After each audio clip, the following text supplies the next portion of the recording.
देवता जो है जब उनको सुख सुविधाएं पूरी मिलने लग जाती हैं तो उनके उपभोग में विशेष डूब जाते हैं। वैसे देवता सतोगुण प्रधान हैं, आसुरी तत्व तमोगुण प्रधान है। सतोगुण परमात्मा के नजदीक ले जाने में ज्यादा सहयोगी है। तमोगुण से होइए भजन न तामस देहा, तमोगुण प्रधान व्यक्ति भजन नहीं कर पाता। तामस बहुत रजोगुण थोड़ा, कलि प्रभाव विरोध चहुओरा। चारों तरफ जो विरोधाभास है वो तमोगुण के कारण है। और सतोगुण जो है जोड़ने का काम करता है, तमोगुण विघटन का काम करता है, तोड़ने का काम करता है। तो तमोगुण का भी होना आवश्यक है, सतोगुण का होना भी आवश्यक है। जैसे शरीर में कफ पित्त वात तीनों आवश्यक हैं, इसी प्रकार से सत्व रज और तम तीनों गुण, सतोगुण रजोगुण और तमोगुण तीनों का होना आवश्यक है। तमोगुण निद्रा, आलस, प्रमाद, तो उसमें हम सबको नींद की भी जरूरत है, क्योंकि नींद के समय जो घटना घटित होती है, नींद जो प्रगाढ़ नींद है, प्रगाढ़ नींद में हम अपने हृदय स्थान में प्रवेश कर जाते हैं। सोने के समय अगर किसी ने अनुभव किया हो,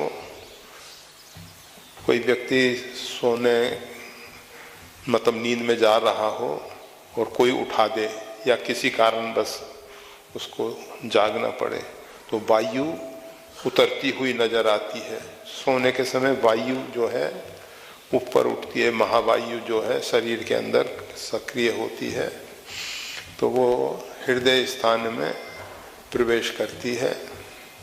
और जीव जो है सभी प्रकार के बाह्य संबंध, मतलब मैं कौन हूँ, मैं कहाँ हूँ और किस प्रकार का बाहर का मौसम है, सब कुछ से संबंध विच्छेद करके, मतलब मन बुद्धि उसके कार्य नहीं करते होते हैं। और ऐसी स्थिति में परमात्मा के साथ उसका तादात्म्य होता है, परमात्मा का उसको सानिध्य मिलता है और उससे जो ऊर्जा प्राप्त होती है, उस ऊर्जा से हम 24 घंटे जी पाते हैं। जिन व्यक्तियों को प्रगाढ़ नींद नहीं आती है, वो बेचारे दवाएं लेते हैं, कुछ इंजेक्शन लेते हैं, मादक द्रव्यों का सेवन करते हैं कि प्रगाढ़ नींद आ जाए। और उस प्रगाढ़ नींद में जो लाभ मिलता है, परमात्मा का सानिध्य, वैसे तो परमात्मा सब जगह परिपूर्ण है, हमारे हृदय में भी हैं, सर्वांग में भी हैं, फिर भी हृदय में उनका एक विशेष प्रकाश और विशेष सानिध्य जीव को मिलता है।